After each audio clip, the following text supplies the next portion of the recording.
Hi! Today we're going to be talking about botany, or the scientific study of plants. I've put together a few activities that are going to teach us the parts of the plant and what they do. For the first activity, we're going to be drawing a plant. As we draw, we're going to talk about the parts of the plants that we're drawing and what they do for the plant.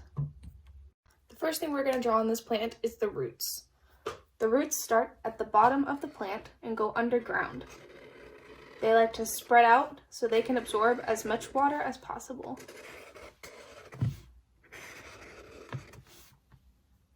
After that, we're going to draw the stem. The stem is what holds the plant up and transfers water and nutrients throughout the rest of the plant. Next, we're going to draw leaves. Leaves are what perform photosynthesis and get nutrients and food for the plant.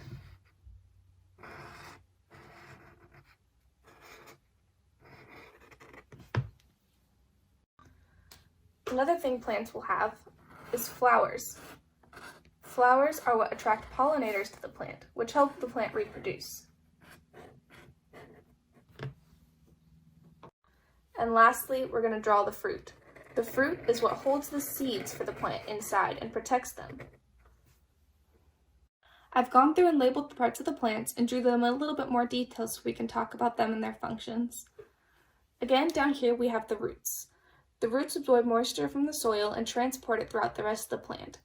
As we can see, plants need water to survive. Next we have the stem. The stem holds the plant up and transports water and other nutrients throughout the plant. Here we have the fruit. The fruit is what protects the seeds. Plants need protection and they need seeds to reproduce. Here we have the leaves.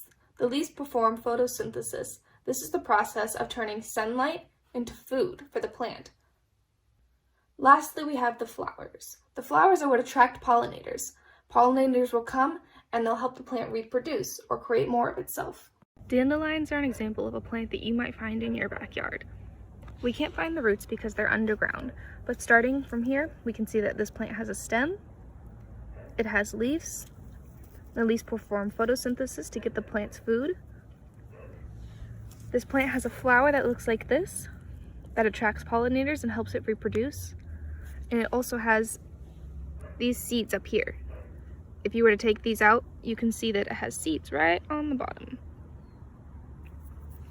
My next project is for you to draw your own plant. Create what you think your plant needs to survive. So here we can see that I've had roots, I have a stem, I have some yellow leaves, and some green flowers. Roots, stem, I put some thorns on this plant for extra protection, some pink flowers, and some green leaves.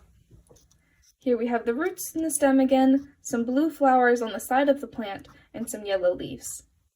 And here we have some roots for roots, a stem, some green flowers, and some blue spiky leaves.